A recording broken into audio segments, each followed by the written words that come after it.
Good afternoon, and welcome to our webinar series, Streamlining Vendor Risk Management, Practical Approaches that Meet Regulatory Requirements.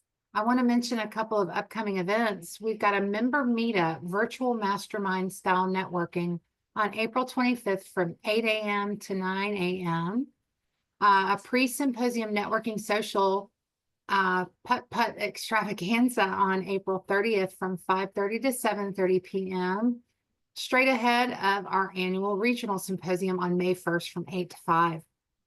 Please check out our website for updates, details, and register today. We are thrilled to be joined by Vincent Guyu, CISO of Buckler.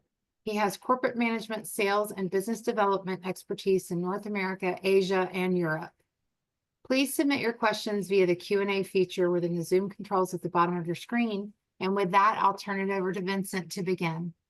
Thank you so much, Kathy.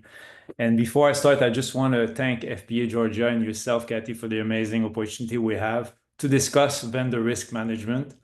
So everybody that are risking to join the webinar today just before the holiday, thank you so much for being there. It's a tough subject, covering vendor risk management. I'm sure you heard about it for years. So what I'm going to try to do is to explain how we see it and how we propose to firms like yours, to manage risk management.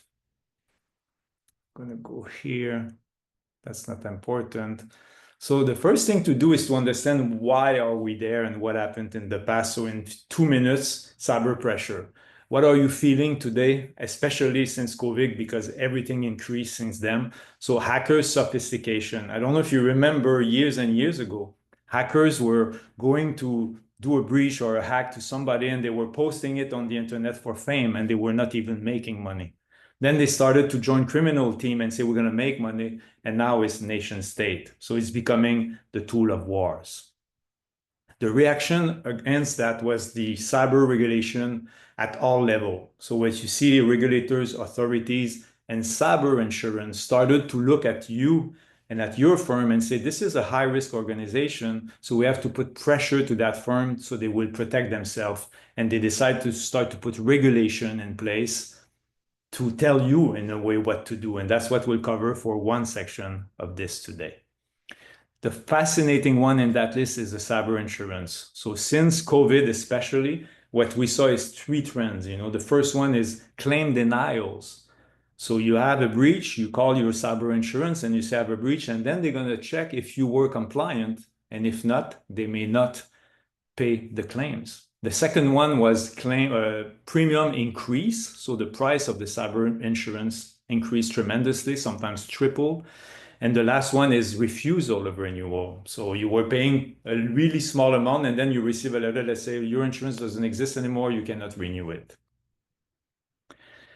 The last one is because of that, you have fines also. If you don't meet the regulation and you have a breach or during even an exam, we'll talk about the exam from the auditor later, you can be responsible, you can have to pay some fines. And more than that is the last one that was fascinating in the past few years is personally responsibility. So some CISO, Chief Information Security Officer, were personally, they had legal actions against them. So if you look at the regulations, there's multiple regulations, and obviously what you have to do depends on the applicable regulations to your firm. But we hear a lot of SEC, FINRA, New York State, California, also NAIC if you're selling insurance. So there's a different areas, but look at them. They all talk about policies, procedures, written policies. It's really common in all the regulation. And some of them call them cyber program, and that's the term I will use the most. And we'll see what is a cyber program. And you see here in New York. So everybody now in all the regulation, they say you need a cyber program. So what is a cyber program?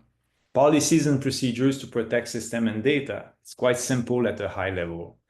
And it's such a complex subject that I've got invited, and also Brian Edelman from FCI with FPA to create a training to help you. So this is available. It's the first advertising on the webinar. So it's a course that is available for, I think it's 3.5 or 3 CE credits. So you pay a certain amount and then you get to see credit, and it lasts 3 hours, and it's covering everything in detail. Today, we'll really go at a high level. So there's 3 types of requirements from regulators. The first one, I can think about SEC, especially in the past, they're changing, but it was all goal-based, you know.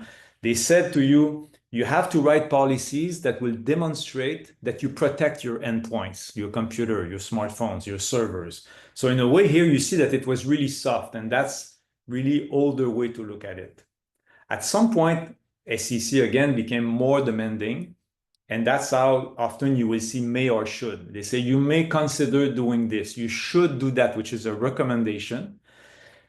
And look at what's happening lately. Now it's prescriptive, especially New York DFS, New York State, were the leaders into telling you exactly what you must do. So it's a little bit different, and you see the evolution here, where you say, for example, you must protect your computers by implementing endpoint protection with EDR, which means endpoint detection and response. So it's a more advanced than just an antivirus, and you see where they're going.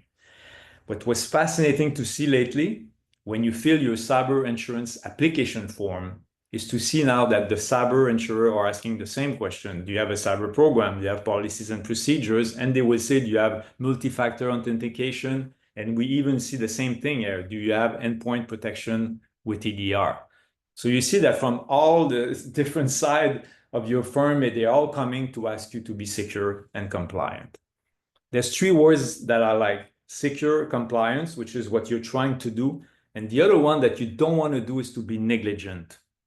So if you know that you have regulations that apply to you and you get involved into a breach or you have an exam, that's what they want to do. Are you secure and compliant? So you do what needs to be done, or are you negligent, which you want to avoid? So what I try to do here is to summarize what is a cyber program, and you're going to see the evolution of that. So it starts from the left side with governance and risk management. Typically, senior leadership of the firm, either the owner, the board, or a senior executive should be involved to lead the cyber program. The senior leadership must be involved. The regulators are mentioning that. It cannot just be an employee that does a cyber program. It needs to be reviewed and approved by senior leadership.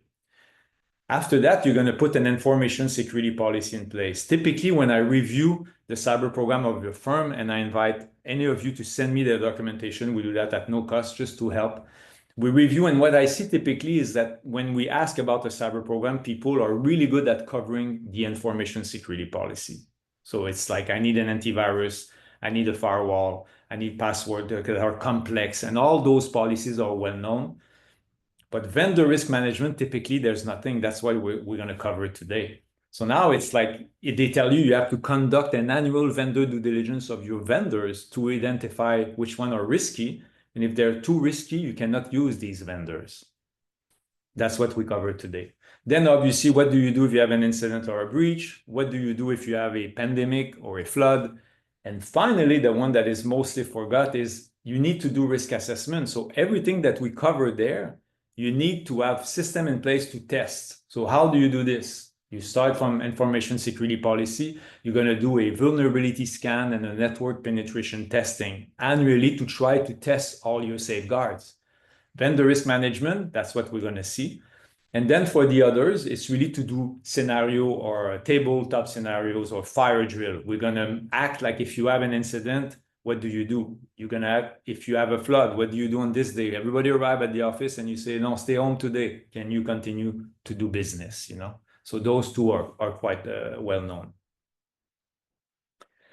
So now let's cover vendor risk management in details.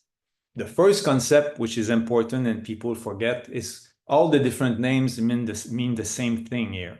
Okay, so the regulators cannot enforce their regulation on vendors. So they say to you, dear advisor, you have to make sure that your vendors are following your regulation, the regulations that are applicable to your firm. So that's a big, big task. When you think about it, you have to understand which regulation apply to you. And then when you review a vendor, you have to say, do they meet the same regulation? That's my mandate that I have to do. So that's what I represent here. You may have 3 regulations to follow, and you have to ensure that every single one of those vendors will follow those regulations. So the requirements for them, and I put them in yellow, They say here you have to review the vendor who did the assessment, when it is required, and how is it conducted. So the regulators wants to see that you have policies in place to do that. And the XCC during an exam is asking that to a firm. FINRA say that they have security controls better than your firm, equal or better than the one of your firm. So that's the validation that they meet the same regulation. And again, New York DFS talks about that. So it's not just one word vendor risk management. They go in detail to really explain what you have to do with your vendors. Just to prove it, there's an example of an SEC exam. The other example that I have is from 2014, and it was way lighter than this one. Now you see where they're going. It's just few. I copy number 13 to 16, which talks about show us your policies that you have in place. So they want to see that you have a process and it's written to know how you review your vendor. And then they ask about the list of vendor. And you see, they even talk about training. If the vendor doesn't know enough about your firm and your cybersecurity that is required, you should explain them what you're looking for. And look at the right section. I won't read it to you. I'm sure you can do that. But it's if you use a cloud service provider, which most of the firm that are on the call today, we all do. We are no longer installing server in our office. We use a SaaS platform, a CRM, a portfolio management, a financial planning software. So now they go deeper into the validation of how these firms protect your data. And it's really, really demanding when you see the list. That's what they will ask you if you get an audit from SEC. Obviously, SEC is really advanced. Some other auditors do a little bit less. But typically, when you see this, it's a trend that over the next few years, most regulation will require the same. So you have to implement vendor risk management policies and procedures, a list of about 10 policies that says, I have to review my vendor. I have to look at their contract. I have to ask them if they're secure. I have to review their privacy policy. There's a list that we will review. But the most important is the second point, is manage your risk. So regulators, they don't just say list your vendors. They say list your vendor, review them, and make a decision. If they're too risky, I cannot use the vendor. If they're well protected and secure and compliant, I can use the vendor, depending on what information they get from me. So we have to do a due diligence before contracting with them. One of the common mistakes that we see is people, they sign a contract and then they say, okay, now somebody in my firm will do due diligence, but regulators say you should have done that before signing. Then there's oversight during the relationship and also the annual review. Question I got a lot is, but which vendors should I audit? Okay, so it's really related to what do they access around your firm. So either they access private data, and when they say access, it could be accessing, storing, processing, whatever deal with data is covered there. So private data networks, you may have a firm that connect to your firewall to do something in the firewall or in your office. Locations, they may physically enter your location. And finally, your own firm information, business confidential information. So any vendor that access one of those four elements should be audited and reviewed. So how do we do this? You see at the bottom that I mentioned earlier, you must assess your risk. So to assess the risk, you need a list. Here's the list. On the left, I'm going to show you what you need to know. On the right, what you have to ask your vendor. So the first thing we have is privacy. And privacy is related to especially California Act, but it's also in SEC and GDPR. You all heard about GDPR. It's a EU from UK regulation, but we know that it's in all our regulation too. Privacy policy and privacy notice. What is this? The example I have here is a publicly available on the internet privacy notice. Privacy notice says, what information do you have from your clients? Do you share that information with other party? And if yes, can the client opt out? So that's a rule. And I would say that 50% of the vendors today don't have that available online. It's fascinating.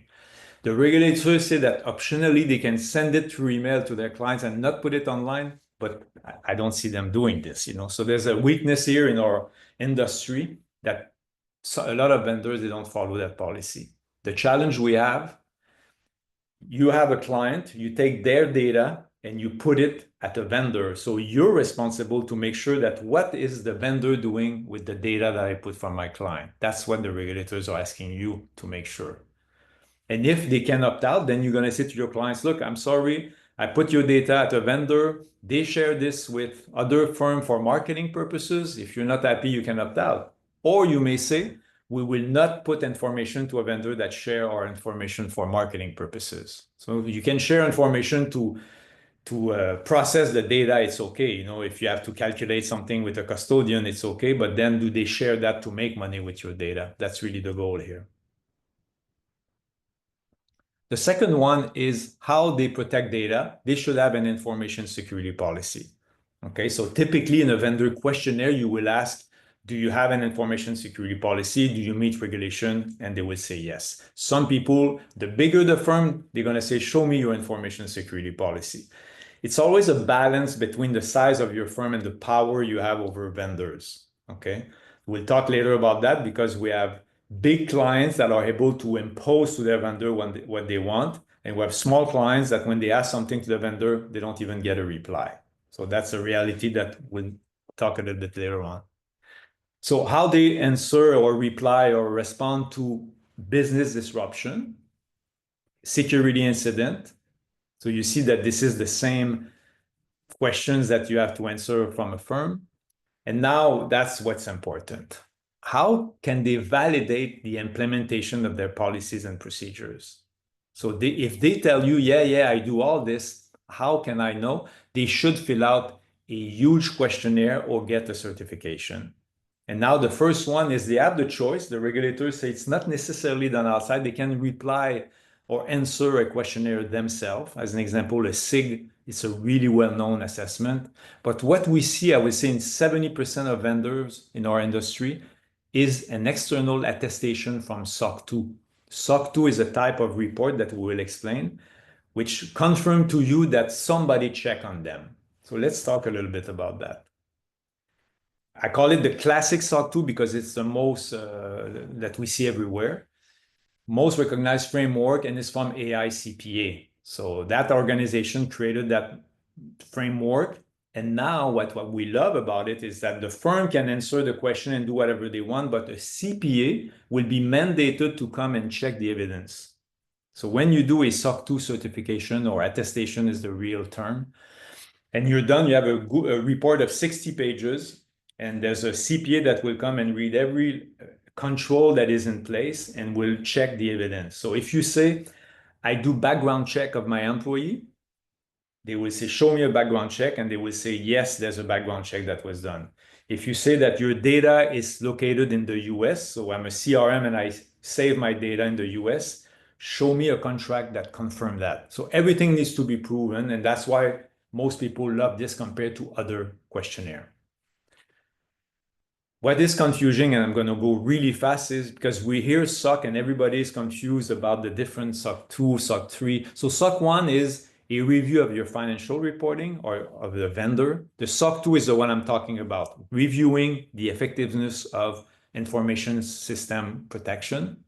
The SOC 3 is kind of an advertising of SOC 2. SOC 2 is the full report of 60 pages. SOC 3 is few pages that said that you did a SOC 2. Some people don't want to share their SOC 2 report.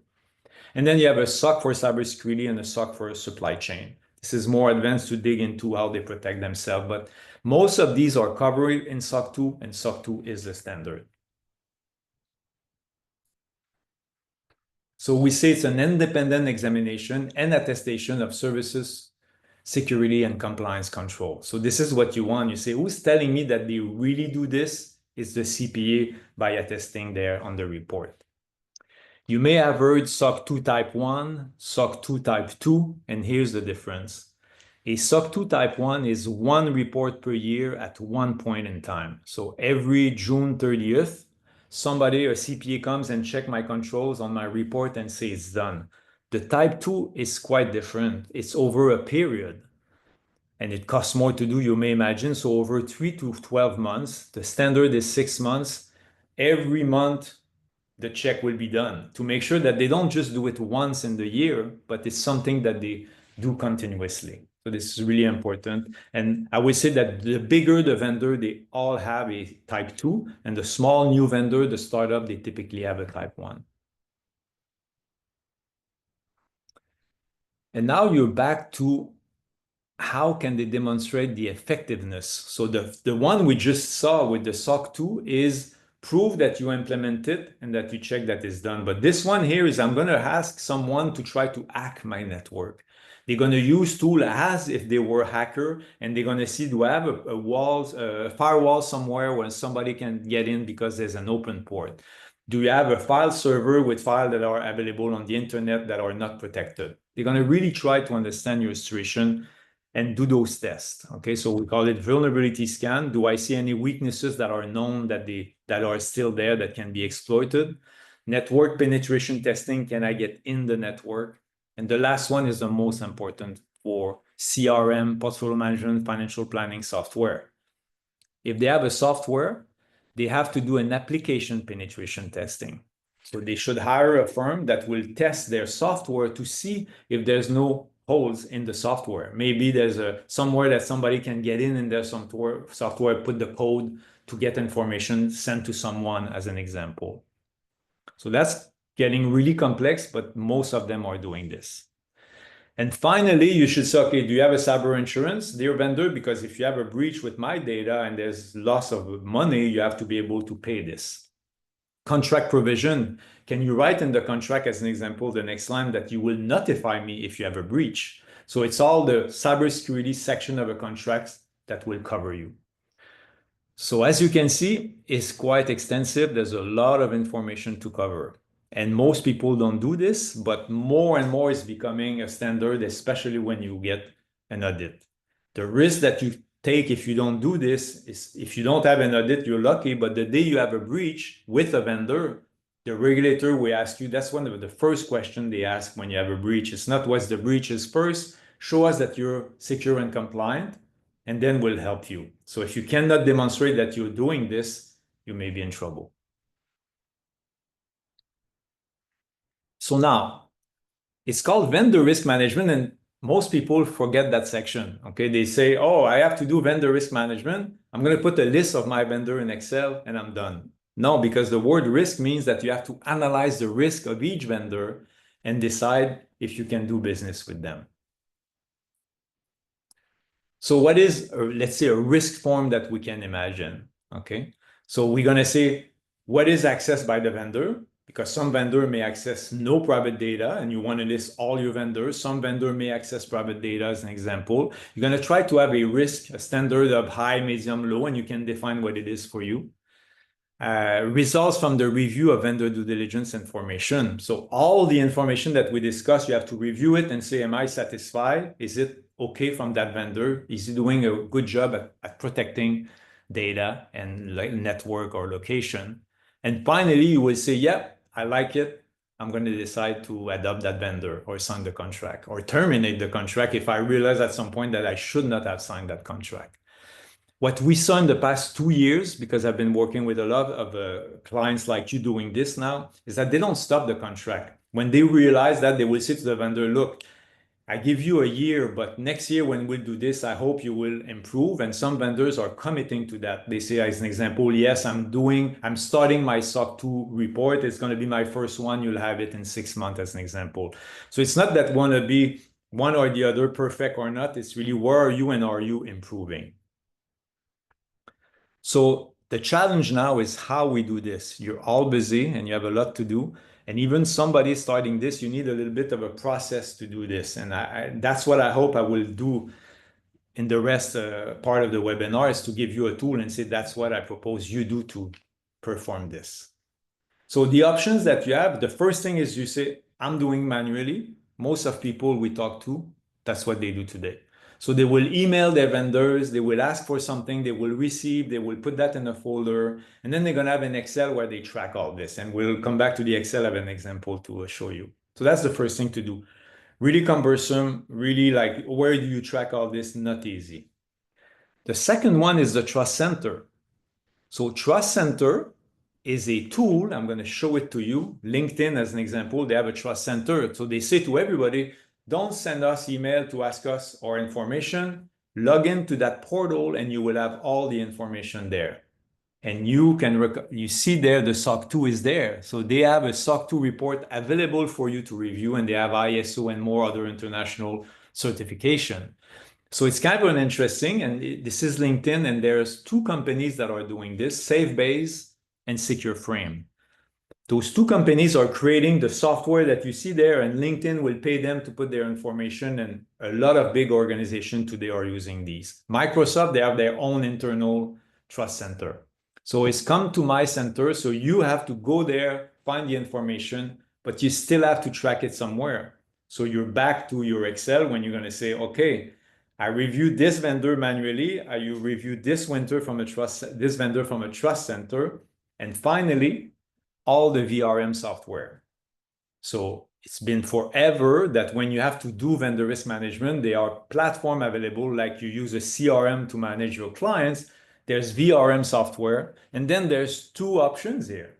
The first one is the vendor. When you will contact the vendor manually and say, I want to do this, they will say, no, go to that, not a trust center. It's really a software that you have to log in, and then they will share with you all kinds of documents that they have there. Okay. Or what we see with bigger clients, bigger firm like you, the bigger they will have their own software, and they will do reverse. They will say to their vendor, if you want to keep me as a client, since I'm so big and you want me, you're going to go log into that platform and answer my questionnaire and put all your documents there. Okay, so you see, it's a little bit messy, and it's really hard to put some structure into all this. Okay. So imagine now that everywhere you have to track anywhere in Excel spreadsheet. So I said, let's imagine an Excel spreadsheet that if you want, I can send it to you, but you will have it there in the presentation. You're going to put the name of the vendor, what kind of information they access. Remember, private data from clients, location, network, and your own data. Do I need to do per vendor due diligence? We see an example where you don't have to do it. Okay, how do I review the information? Am I satisfied with the information? And does the vendor is compliant with my regulation? What's the risk? And then do I approve or not the vendor? And that the regulators all say, do you have a vendor of a list of approved vendors? And that's where you have to say yes or no. And that's your list. So let's take an example. We're here with Financial Planning Pro, okay? A software that you use. They have client data. You have to perform due diligence.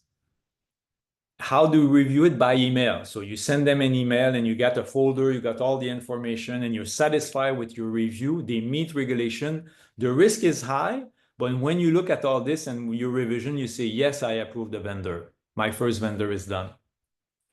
Second vendor, an insurance carrier.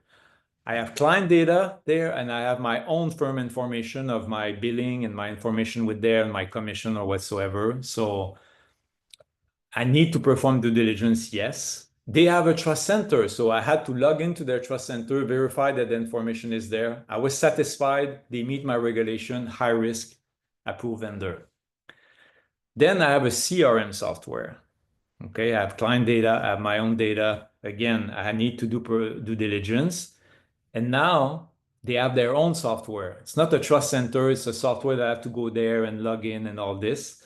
So I'm still satisfied and I still keep them. But you see the difference. I have to track where they are. And then I have a task fast. It's just a task management tool with just information from my firm. So you see it's yes everywhere, but I may say that my risk is lower there. It's not private data from clients. It's my to-do list. Maybe I'm fine with medium risk. Even if I put some confidential information, I'm still happy. Oh, then I get a new startup with Note AI. And I put my client data because when I check some information and take notes from meeting, it's all there. I need to review their list. It's all via email. They have no software. And then I'm not satisfied because when they send me their information, there was no network penetration testing. They say they don't have to do this. There was no cyber program. They don't meet our regulation. And a lot of the new vendors, they're like this. And when they ask us, they say, I don't have to do this. So they don't understand the flow down regulations that I mentioned earlier. And we were really surprised to see how vendors come to sell to you and don't know your regulation and what you have to do with vendor risk management. So in this case, the risk is super high. and you cannot approve this vendor. And that's tough. We have firm when we work with, and then they have to say, oh, we can't. And then they say to advisor that love the software, I'm sorry, you cannot use that software because today it's too risky for us. They can have a breach and nobody's checking on them, and they don't have the protection in place to avoid these. So these are tough decisions. One that I have to share with you, and it's sad to talk about that, but a lot of advisor firm, they have a buddy, they have a friend, a firm locally in the same city that they know for 20 years, and it's an IT guy or group or girl, but it's a small firm and they just their friend. And often when we ask the IT firm, you have to do all this, it's no, you can trust me, I know them. It's not a matter of trust about the contact at the IT firm. It's because if they're not secure, a hacker can easily go in their network and access your data. Look at what they access: your client data, your firm information, your location, because either they come in the, to work on computers, and they usually connect on the network. An example was an IT firm that leave an open port on the network so anybody can get in, and they say, yeah, but it's for me, nobody knows. And with our tool, we find that that port is open and we can get in, okay?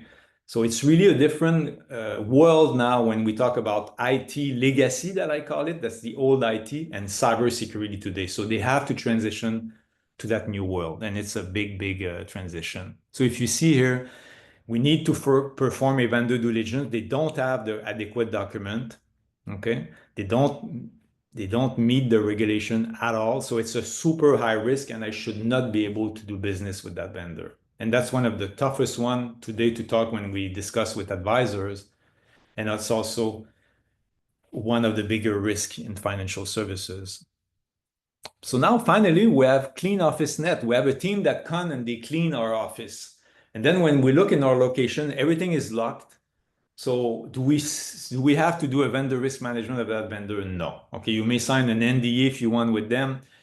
But in the case that everything, all the files were open on a desk and with all client information, yes, you cannot let somebody come in your office without having at least a background check. So you see that the more they access private data, the more risky it is, and there's something to do in that event. So that is what you have to do, okay? And when we realized that at Buckler, we said it's too much. So we created a free solution that I want to cover in 2 minutes, just to let you know it's there, and I hope you will leverage this because it costs absolutely nothing forever. Okay, it's the freemium of Buckler, and there's no obligation to use Buckler at all, and we call it OpenVRM. So OpenVRM is a zero-cost vendor risk management standard, free for vendor and free for clients. When we saw, and it was also for us at Buckler, we had all those requests from everybody about our software, if we were compliant, if we had SOC 2. So we said, why don't we put a platform there that people can just go and get our system or reports? And then we realized that it's becoming bigger and bigger. So what I did is I didn't want to look at this like just an initiative from Buckler. So what I did is I contact people in the industry. So I'm sure you all know Joel Borkenstein. He's a consultant for for tech stack, but also managing a conference called T3, which I encourage you to attend. Really interesting. So Joel, when he heard about that, he said, everybody needs this. I want to participate. So he's on the board.